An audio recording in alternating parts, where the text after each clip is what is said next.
Everything, everywhere, all at once. Connection with Brant Menswar. When we have strong connections with others, a clear sense of purpose, and understanding the superpower we bring to the table, we are able to forge deeper, more meaningful bonds. In the award winning movie Everything, Everywhere, All at Once, we witnessed how harnessing the power of connection can unlock our true potential. While the multiverse fantasies stretched our imagination, the truth of feeling like we are responsible for everything, everywhere, all at once, there is an all too common theme that can lead to frustration and failure.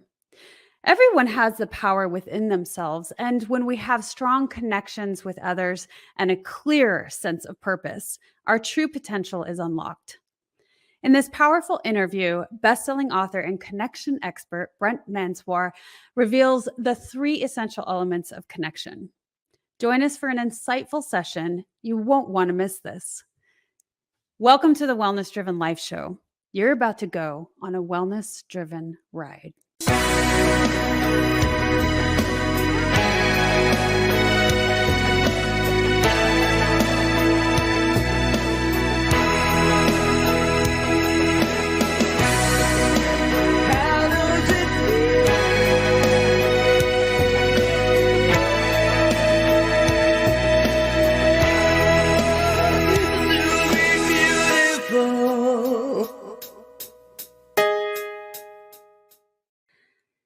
I'm excited to introduce our guest. Let me tell you about him. Brant Menswar is a bona fide rock star turned values expert and top 200 podcast host, helping industry-leading companies like Netflix, Verizon, Microsoft, ESPN, and more refine what keynote presentations look and sound like. His keynotes are designed to rearrange their employees through an interactive performance of energy and inspiration. He is certified in the psychology of leadership from Cornell University, and his mission is to help organizations create a high-performing, connected culture. Through his books, podcasts, Black Sheep Values, and passionate speaking style, he encourages audiences to move forward with deliberate intention in order to develop the skills necessary to perform at the highest level. Please help me welcome Brant. Hi, Brant. Hi, April. Thanks for having me.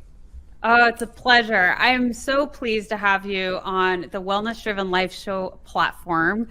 Welcome, welcome. And if you would love to start, share a little bit about yourself with the audience. Well, I spent 20 years in the music business, touring with my band Big Kettle Drum, and was very fortunate to sort of make a life for the better part of 2 decades with fans all over the world who enjoyed our brand of sort of Americana blues rock, and retired from that life maybe about 8 years ago. Mostly still do the occasional charity event, raising money for some of the fantastic organizations we work with, but outside of that, sort of transitions from one stage to another. Now I spend my days on corporate keynote stages, trying to get people to understand what's necessary to become, unbreakable leaders. I love that term, unbreakable. And we talked a little bit about that, prior to this, but you said how, I want people to know what it's like to be unbreakable, to get to that point where you have full confidence of the things that you do and, unbreakable, unshakable to move forward in life, no matter what happens. For me, it comes from, are you familiar with kintsugi at all by chance? I am not. Please teach me. So kintsugi is an ancient Japanese philosophy and method of fixing broken pottery. Oh, I do know this. Okay, I forgot the term. Thank you. Yes, Yeah. Please continue though. It started in the 15th century with a Japanese shogun named Ashikaga Yoshimasa, and he had his favorite tea bowl broken. And so we sent it off to be repaired, and it came back with these ugly metal staples in it, and he was not very pleased with what it looked like. So he gave it to some local artisans, and he asked them to come up with a new method of repair that highlighted the broken pieces as opposed to trying to hide them. And so they basically went out and found the most valuable resource they had access to at that time, which was gold.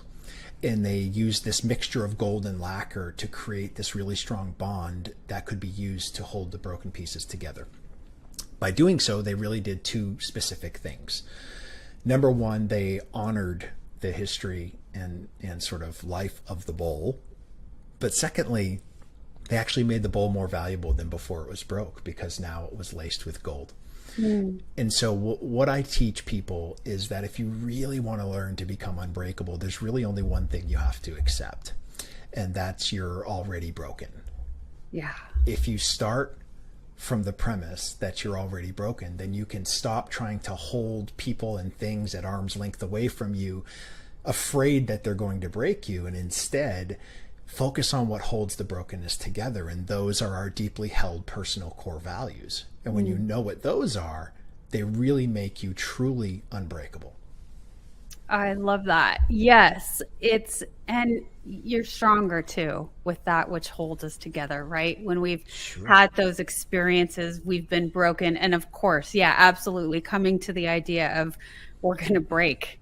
And it's going to be time and time again that we're going to be breaking. And so I love your book, Black Sheep Values. I gotta say, I really like how you hone in on finding out those core values. And you've done some extensive research on this. This has been, Brant, I don't know, how many years have you spent with, trying to discover values and what they mean and working on them with others? Yeah, we're going on just after 4 years now of sort of focusing in a deep dive into what our personal core values are. We use the term black sheep values because it's built on the metaphor that the reason that farmers don't really value black sheep in the same way as the rest of the flock is because a black sheep's wool cannot be dyed. And so every black sheep in effect is 100% authentically original, and it can't be made or changed into something it wasn't meant to be.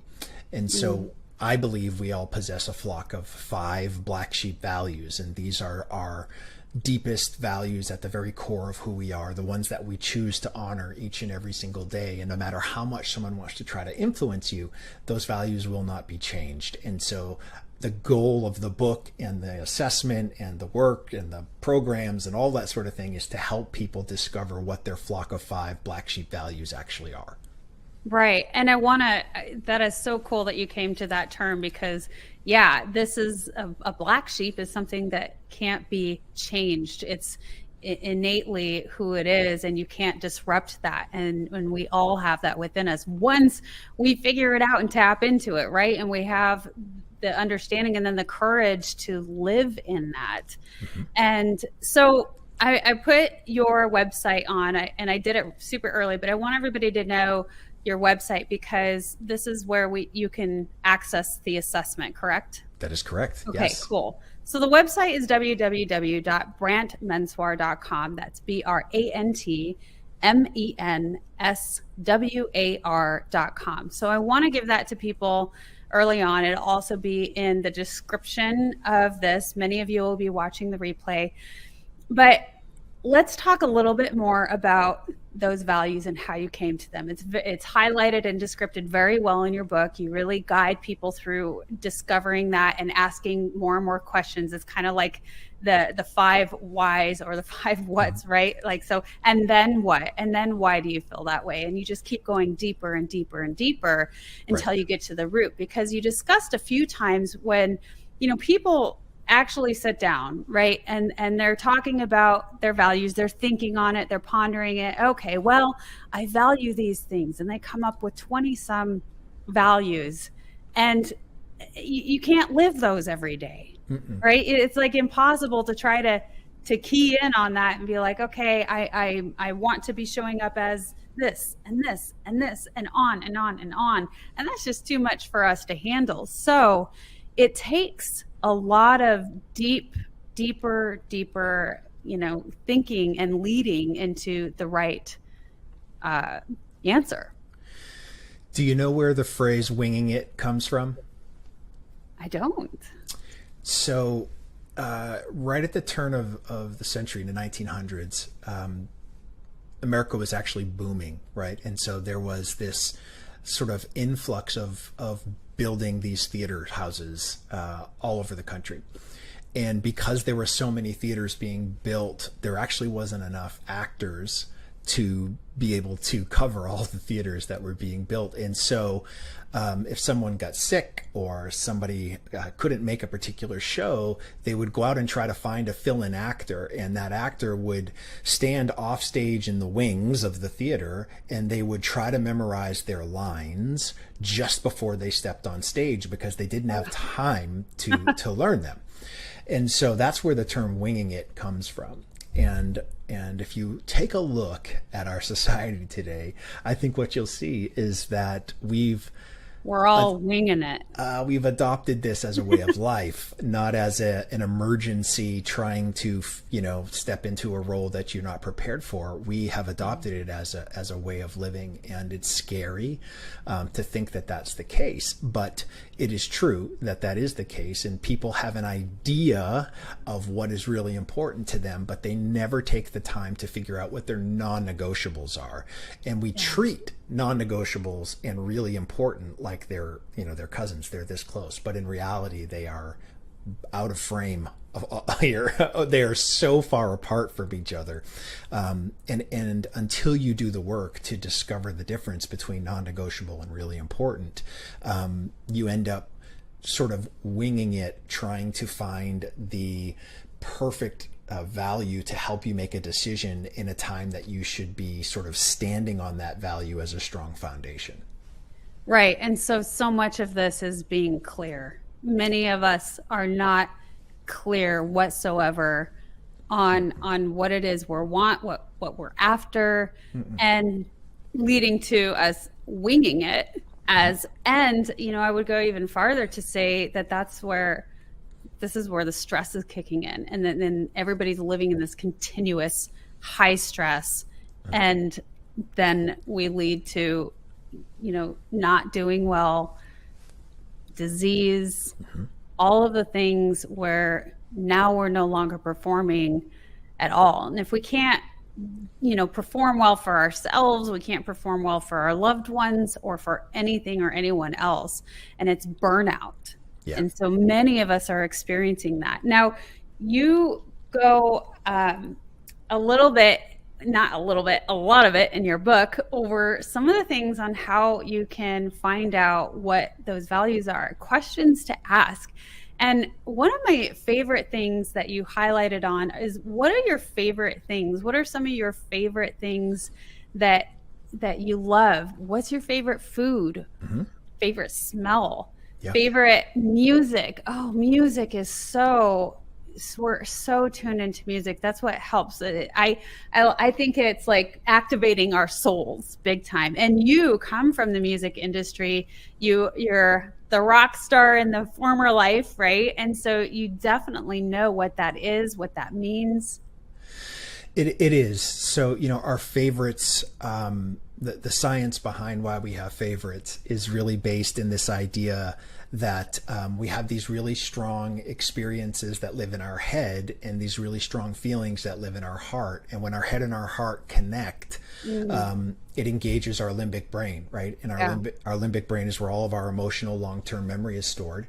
And so that's why you can remember song lyrics to maybe a song that was written 30 or 40 years ago, and why you have a difficult time maybe connecting or remembering songs written today because they haven't had enough time to really truly become a favorite yet. So one of the things I like to do, and I'm happy to do this with you, April, as well, is do you have maybe a top 3 favorite movie of all time? Oh my gosh. It's so new and I haven't really considered it, but I would have to say it's the one that's in our title. Yeah. That's gotta be close to my top. I mean, it moved me on a lot of different levels. It even made me cry, made me think Mm-hmm. of my daughters. Mm-hmm. So, yeah, that's 100%. Everything, everywhere, all at once is.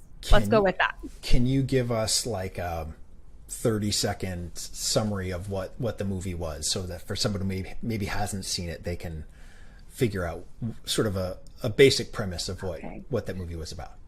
So, so much of it is about understanding that you can't be everything everywhere all at once, right? Yep. Obviously. Mm-hmm. And it goes into detail of what all of the possibilities, like, so if we start thinking about multi dimensions, Mm-hmm. right, and what our lives would be like on each of those, dimensional levels, so to speak, all of the what ifs, all of the possibilities, it shows you aspects of that and what it is. And um that really, I think what it comes down to is, and kind of like what you go into with our values, is we have this innate part of ourselves, like the black sheep Mm-hmm. of ourselves. Mm-hmm. And you just use that, and you just live that, and you just be present with that. And that's when we show up. And like you were talking about, it's connecting the heart and the mind together. Mm-hmm. Yeah.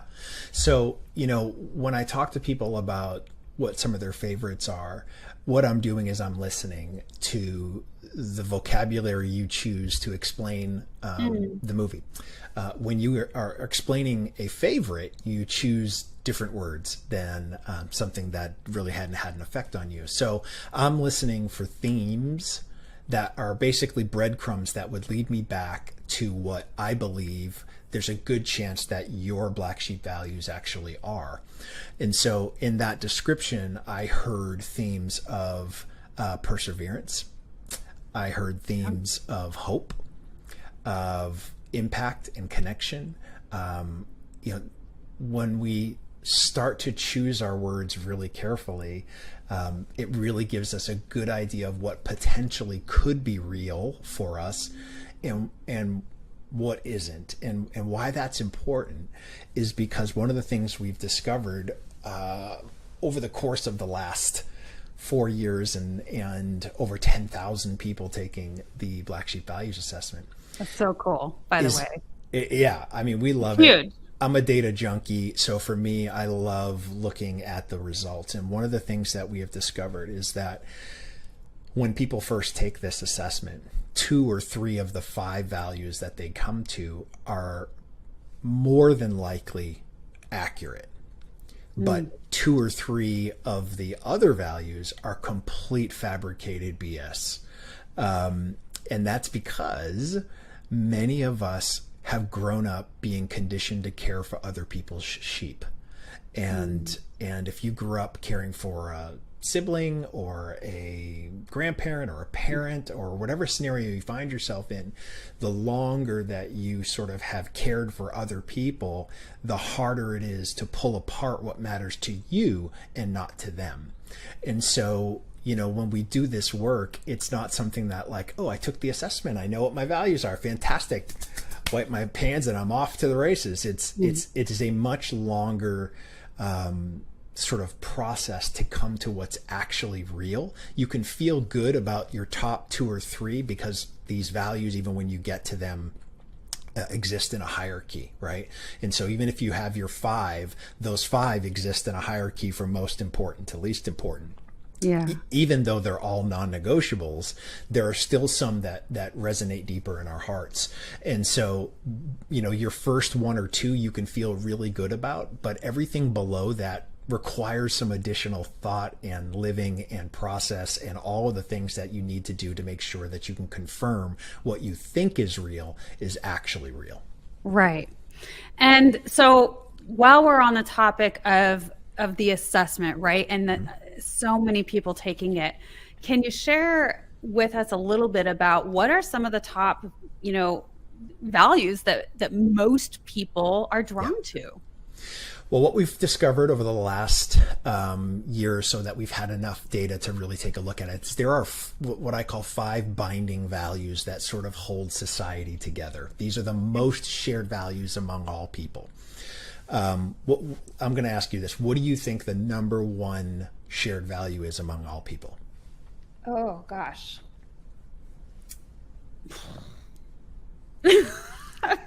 It's tough. I don't know. I don't want to say, I mean, I want to say connection. It is.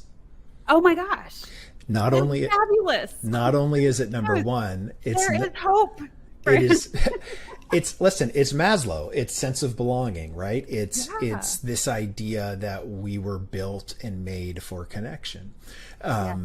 Not only is it number one, it's number one by more than a 50% margin to the next closest value. So it is so Yeah. important that when you are living your life, either your personal life or your professional life, if you don't have connection at the center of it, you're going to struggle.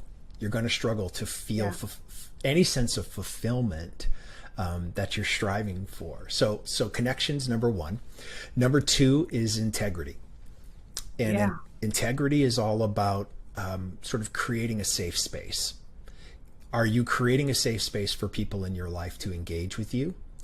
Are you yourself putting yourself in safe spaces so that you can be who you truly are? And are you doing the things that you say you're going to do? Yeah. Are you a person of your word? And so that's the second. The third is authenticity. And this is something that, especially in the last few years, all of the discussion that has sort of become politicized around identity and who people identify as, and what does that look like and how does that work? And it is, it's not something that you can take lightly because it's at the true, very core of who we are.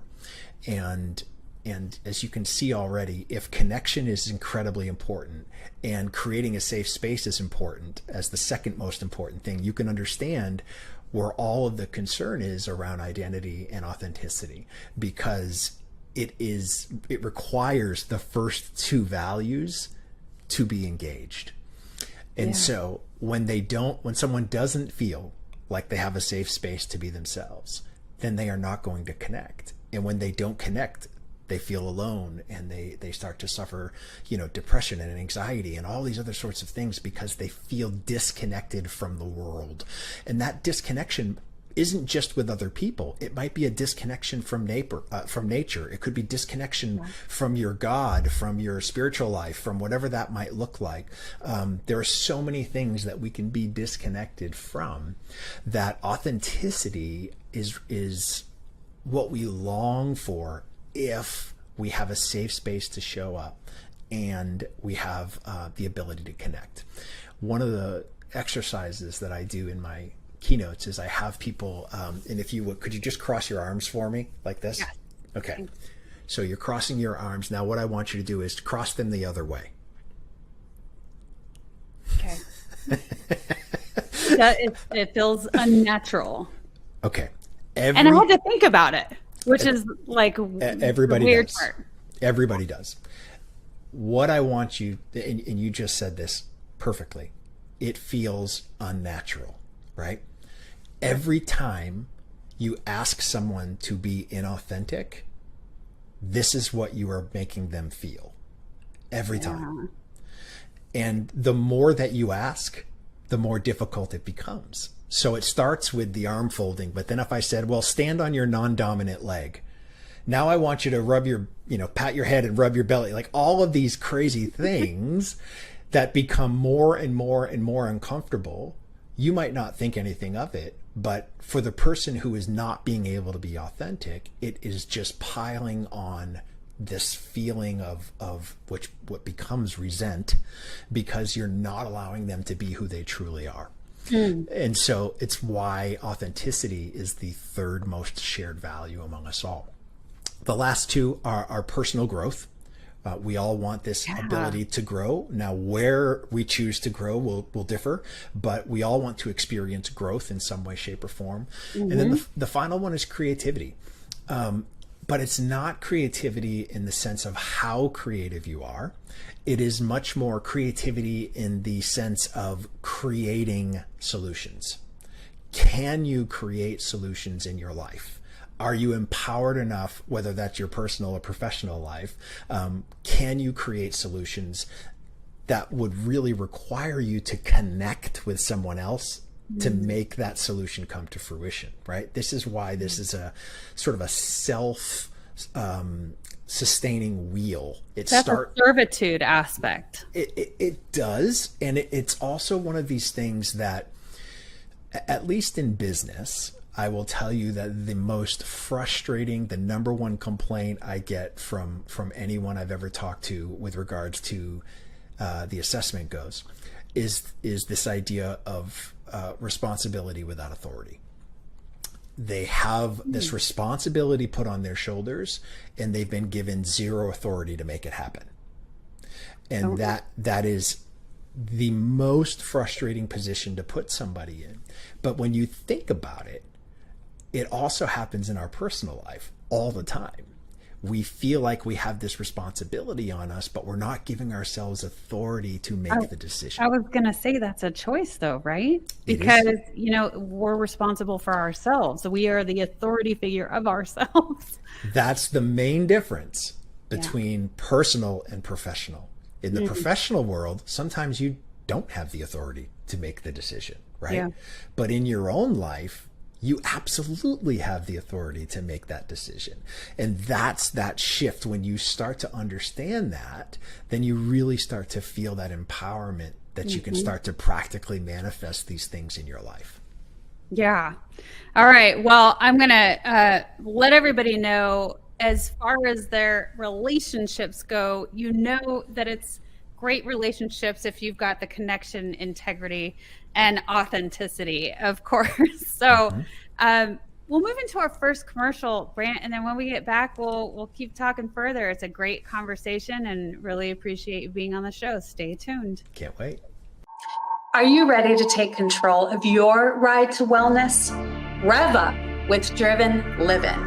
Visit www.drivenliving.com and buckle up for a journey.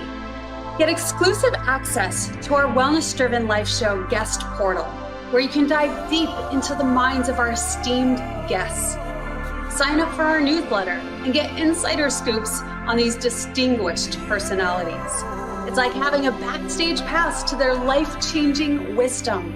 But that's not all. You'll also receive a free hug. You heard me right, a free hug. An enlightening ebook from the Driven Living team. Discover the science-backed benefits of hugging yourself. It's a fill-up for your wellness tank. Because at Driven Living, we believe in fueling your journey to wellness, both physically and psychologically. So what are you waiting for? Visit www.drivenliving.com today. Brant, you have this extraordinary story, and you have, just like many of us, you've been broken and you've been put back together with gold. And you have this wonderful story about your son, Theo. And you talk about in the book what your values are. Yeah. And, I know a lot of that stemmed when you figured that out, when you built those up and you started living them, it had to do and circle around your family and your son, Theo. Yeah. Would you like to talk a little bit about that? Sure. My oldest son, Theo, when he was 14 years old, was diagnosed with myelodysplastic syndrome, which is a cancer of the blood, and required him to receive a bone marrow transplant in order to survive. And we spent 263 days in the hospital with him battling. And over that time, we had many of the instances of, is this going to be his last day or not? And the last one in particular that we faced, the doctors sort of had given up. He had this situation happening where two different things were happening at the same time in his body. and each one had a opposite treatment. So if they treated one, they would actually fuel the other. And so the doctors sort of raised their hands and said, we can't do anything else. And so you should, go back to the room and say your goodbyes. We don't think he's going to make it through the night. And so, I sat on the edge of my son's bed and tried to have this conversation. And to be honest with you, as you can imagine, in a moment like that, your emotions are running incredibly high. And I had no idea what to say. And it's because I didn't really know what my non-negotiables were. So when we are in a heightened state of emotion like that, the chance and the opportunity to make bad decisions is astronomical. Yeah. And so, I tried to find these words to say goodbye. And lo and behold, through a miracle, really is all I can describe it as. My brother, during his moment of saying his goodbyes, he was 1,500 miles away and was not going to have time to make it to the hospital. In desperation, filmed himself sitting on a couch, holding up these poster boards, sort of asking for a miracle. My nephew's dying. He's got less than 24 hours. This is what he has. This is what they've tried. If you have any ideas, if you know of anyone who could help, please help us. And he uploaded it to YouTube. And overnight, that video had more than 500,000 views. And I started to get phone calls the next day from doctors all over the world who said, I saw this video and I think I can help. And they changed this diagnosis of no chance of survival into a plan that might actually work in less than 24 hours. And that plan saved Theo's life. And so we, as happy and thrilled as we were during that moment, I spent the next couple of years really beating myself up, going to bed at night with basically one question in my head, which is, I wonder if he thinks I gave up on him, which is a difficult thing to ask yourself As a parent. Yeah. But it was a valid question for me. And I vowed to myself that if I ever found myself in that scenario again, I would know exactly what I wanted to say in that moment. And that required me to figure out what my non-negotiables were. Your ability to wing it in the middle of a storm is not very good. I always tell people, if you can picture you standing in the middle of the strongest hurricane or say tornado that you've ever seen, in the center of the tornado, it's very calm. But the minute you go to reach out, because you don't have what you need, so you're going to try to reach out to figure out, what is it do I need to say? What is it that I need to express in this moment? You force yourself into the danger zone where that thing can suck you in and take you someplace you don't want to go. As opposed to having everything you need with you in that moment. And so I did. I did the work. I did the deep dive. I discovered what my values were, which are creativity, hope, impact, empathy, family, and authenticity. Those values, those black sheep values, are how I live my life. It's how I make every decision in my life. I filter everything through those 6 things, and I either honor them or I violate them. It's really that simple. And so, fast forward to 2021, unfortunately, I found myself in the same exact scenario where I sat on the edge of Theo's bed, and this time COVID had grabbed a hold of him in his weakened state, fighting cancer for 9 years. And I was able to have a much different conversation. And even though, I didn't get the result that I wanted as Theo passed in February of 2021, I didn't beat myself up afterwards, because I said everything that I wanted to say. and I was proud of the conversation that I was able to have. And it's only because I was willing to do the work. And since then, it's been tough, as you can imagine. When you lose a child, it doesn't just affect you, it affects everybody around you. It affects how they treat you. It affects the words they choose around you. You become a bit of a landmine for everybody, afraid they're going to say the wrong thing around you. Yeah. And so, for a good 18 months or so, after he passed, I was not in a good place. I sort of put myself on an island. Of course not. I didn't want to talk to anybody. I didn't want to see anybody. I had gained probably 30 pounds. I was miserable. And I had this conversation at that 18-month mark with a friend of mine. And he said, look, I don't know if you know this or not, but when you die, you really die twice. And he said, the first time is when you leave this earth, but the second time is when your name is spoken for the last time. And if there's one thing I want people to get out of this today, is that your goal in life should be for your second life to outlive your first.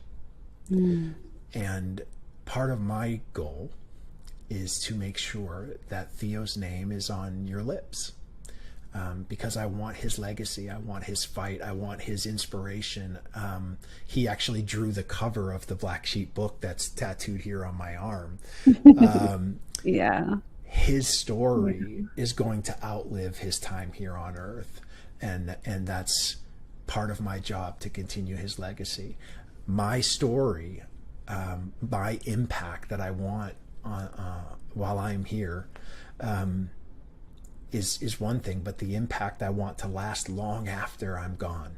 And I want this idea of black sheep values and this idea of figuring out the stuff that really matters to you, to last a century after I'm gone. And that is the work that I'm doing now is not for what is now. The work I'm doing is for my legacy. And when you start to live your life with this idea that if you can have the type of impact you want to have in your world, whatever that world looks like, then the choices you make, the motivation you find is at a different level, because you're not talking about the temporariness of us being here on this planet. You're talking about eternity, of how you're going to be remembered, and how many people that you have never met might say your name 50 years later because of something that you did that impacted them. And that is the goal that I live my life for now. Brant, thank you so much for your vulnerability and sharing that story. I know that's not easy. How could it be? It never would be for any parent to experience that and go through that. I know you're a huge fan of Brene Brown's and how she talks about vulnerability, and so would love for everyone in the audience to look into that and see that, because it's a big piece of getting to the next step, of getting and going deeper, is to understanding vulnerability and how to access that within you.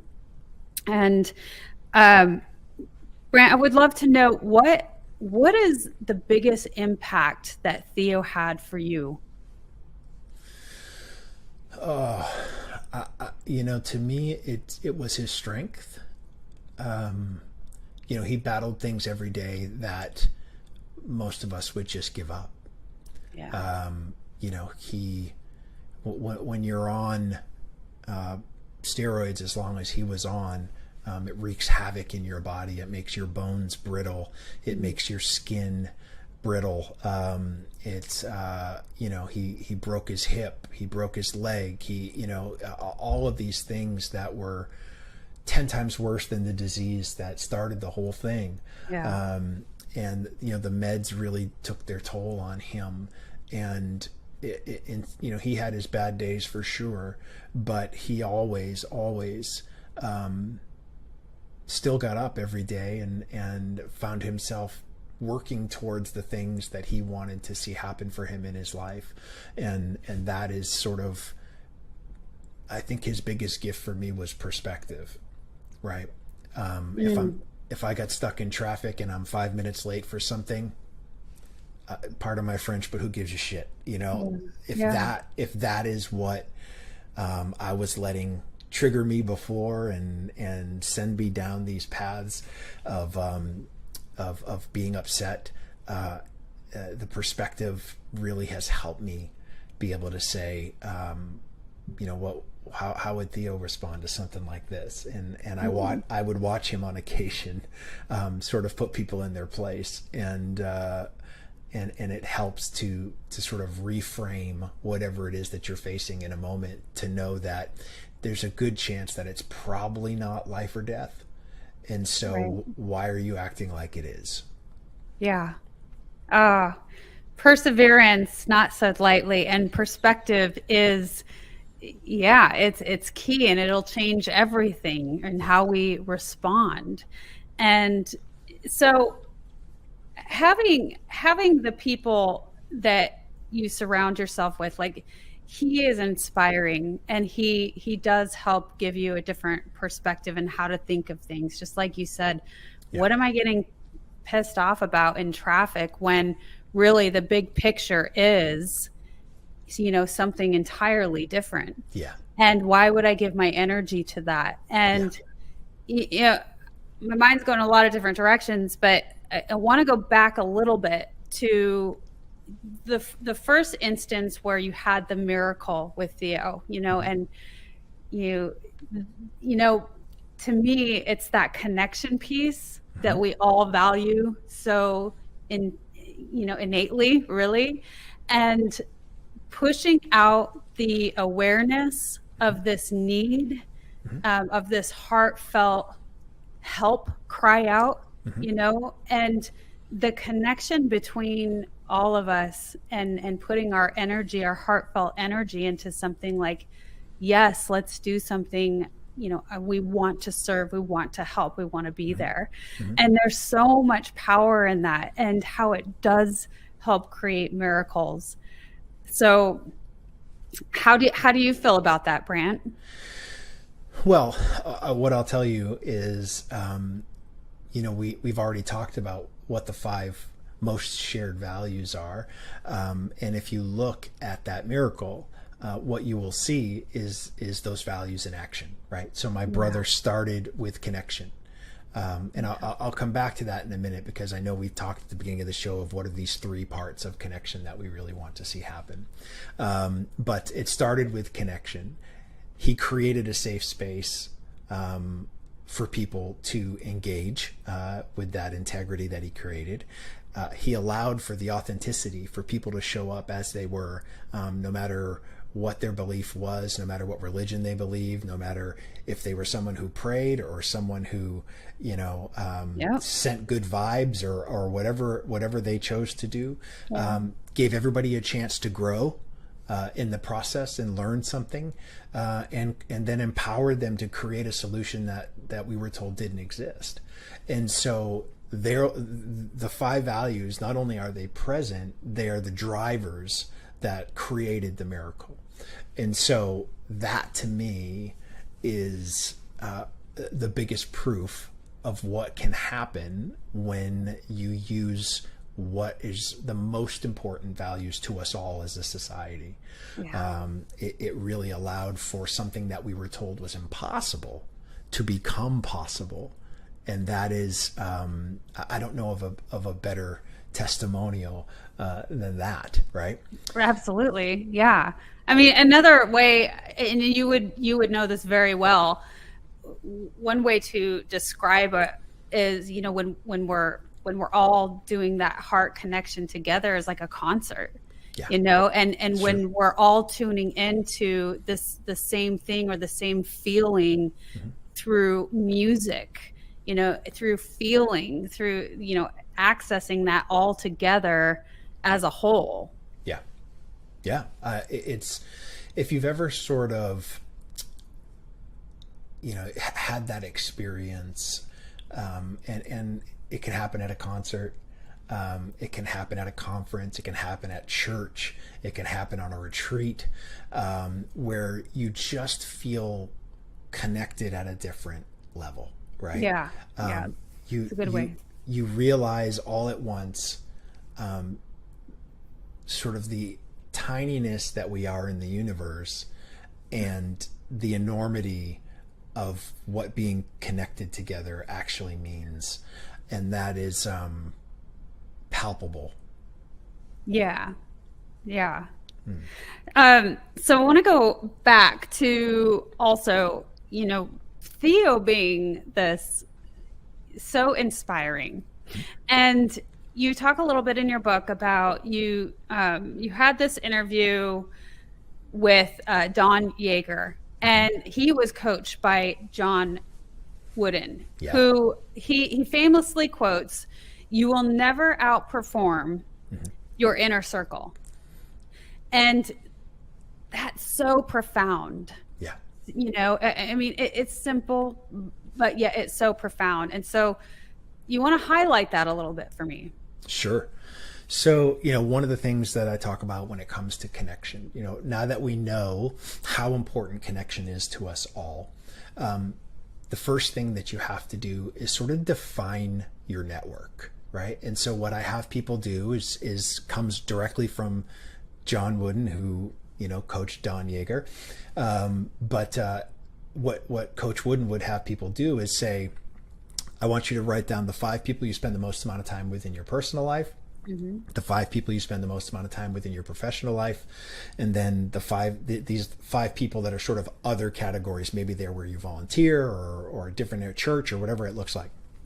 And so he would take those 15 people and he would tell somebody that now you need to sort of get down to the 5 that will be in your inner circle.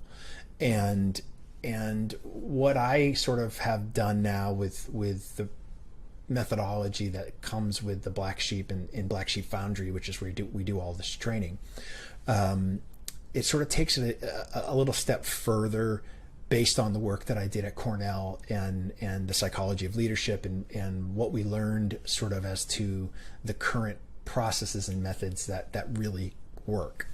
And so the first thing that you have to do is define your network, not just from those people as to who you're connected to. There are really 3 types of people when it comes to connection.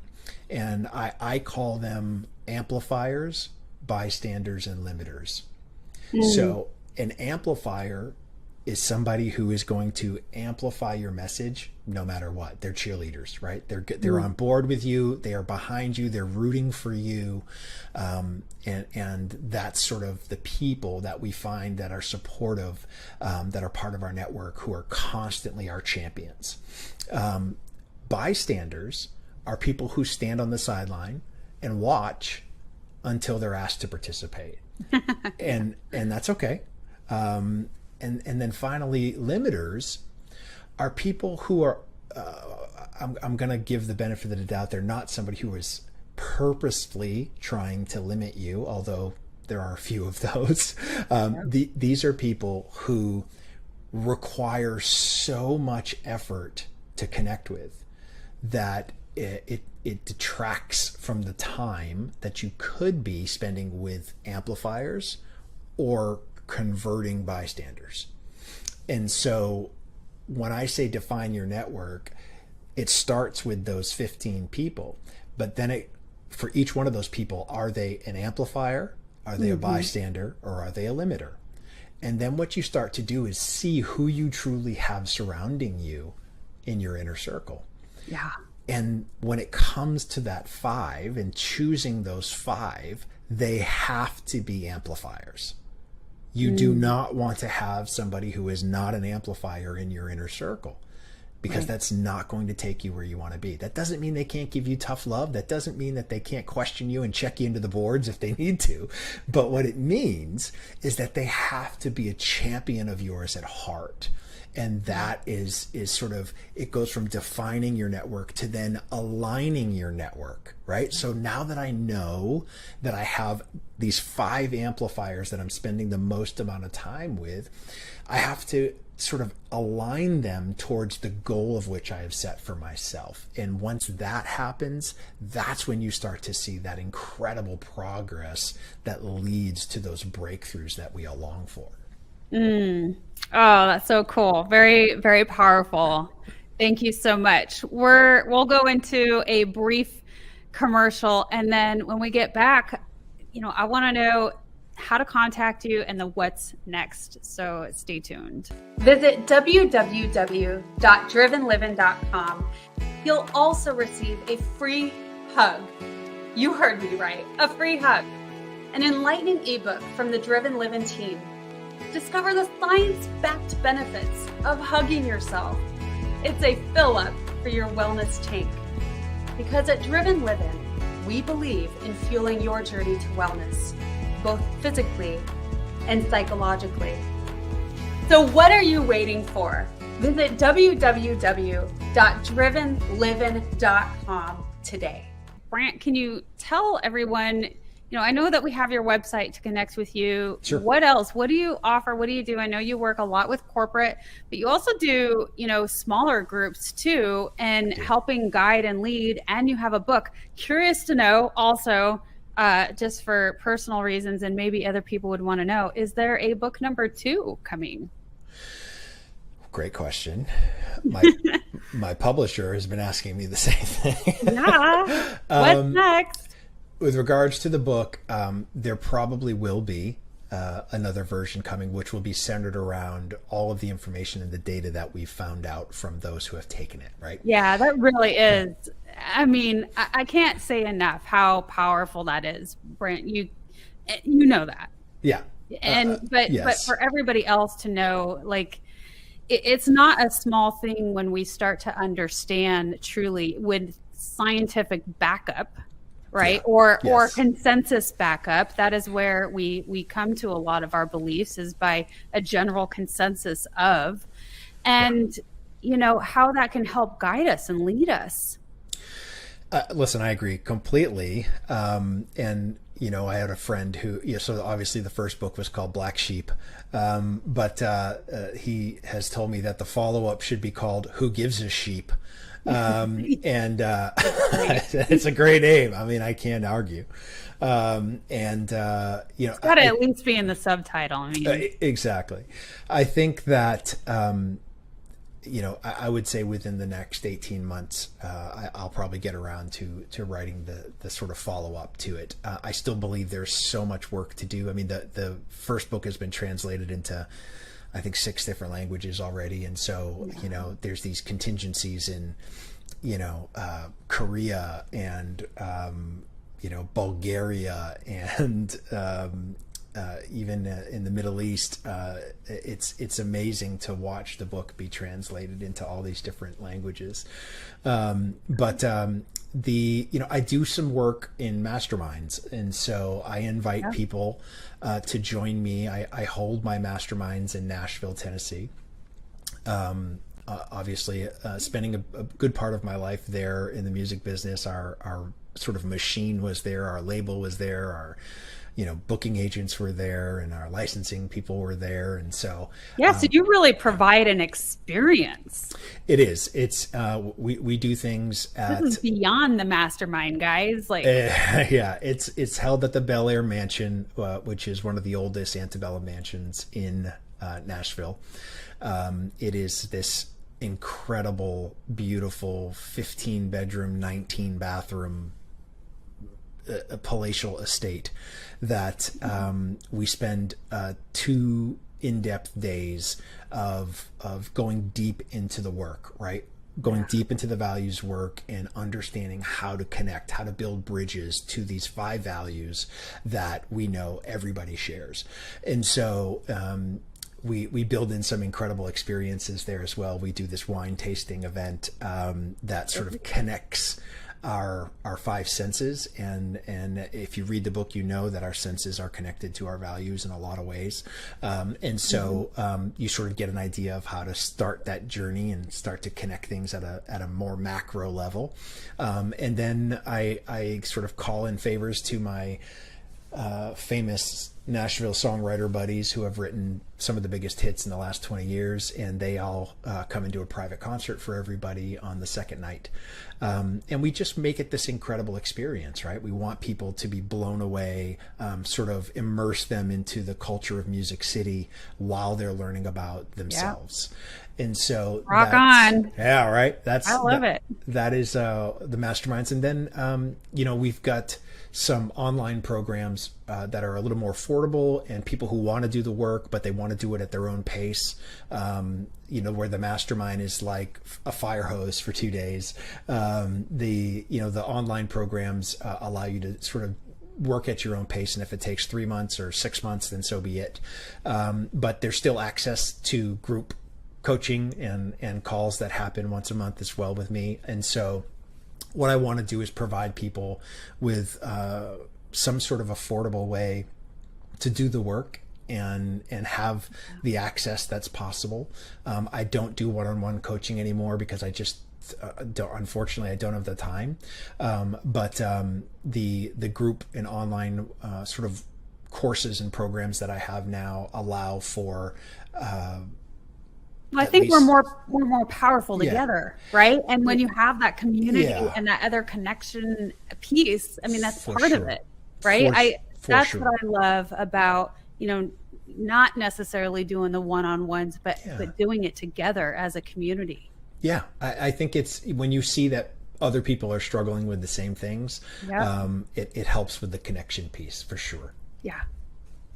Well, Brant, I'm going to create, we're going to be there. We're going to do one of your masterminds. I'm going to create that. Right. I'm thinking, as I'm thinking on the top of my head, I think I'm going to do it on a higher level Patreon membership. Yep. So, because I think that is awesome. And, everybody needs to listen to your book first. And I shouldn't say listen, read or listen. I personally did the Audible because I do a lot of my reading that way and investigating that way because I like to do it on walks. But what I loved about yours, which is very unique, I don't know if I've heard any others, but you add music into it, into the background, and it's you. And I love that aspect because I'm a rocker at heart. I will never get rid of that. And so it's a important connection piece for me personally. We scored the book. Yeah, we scored the book like a movie. And so it took 6 months. But if I'm talking that I'm at a coffee shop, you're hearing a coffee shop in the background. I mean, if I'm telling you that I got pulled over by the cops, you hear the sirens. I mean, it's one of those things that just sort of happens. But it creates a different type of experience for the listener. And that was the goal. Yeah. It brings you into that moment to relate to. Yeah, absolutely. Well, cool. So is there anything else that you want to share with our audience today? I would just say this, the purpose of this wellness driven life show is for people to get healthy in some way. And I love that. It's why I'm here. It's why I said yes. But what I want you to know is that if you've longed for something more, if you believe you were built for something more, I could not agree more with you that is the case. But it's not going to happen unless you put in the work. And so you've got to start to figure out what matters most to you, because they become the most powerful motivators that keep you engaged even when life throws you for horrible loops at times. And I think now with me, I could have shut down and just disappeared. But here I am, 2 years out now of losing my son. And the only reason I'm standing before you is because I've figured this stuff out. I've got myself into a place that I believe I can have the type of impact on those that are looking for the same thing. I hope that that's you. If it is you, I am more than happy to try to help in any way I can, point you in the right direction at least. I might not be your cup of tea, but I have lots of cups of teas from friends that might be. And so I would just offer to you, please consider doing the work in yourself, because you will never regret doing that deep dive and figuring out what truly matters to you. I love that. Thank you so much, Brant, for sharing that and for being on the Wellness Driven Life Show. Thank you. My pleasure. And for all of you who are going to be watching the replay, thank you so much for tuning in. Leave your comments in the comments section below. We do get back to them. And goodbye for now. And also in memory of Theo. Goodbye.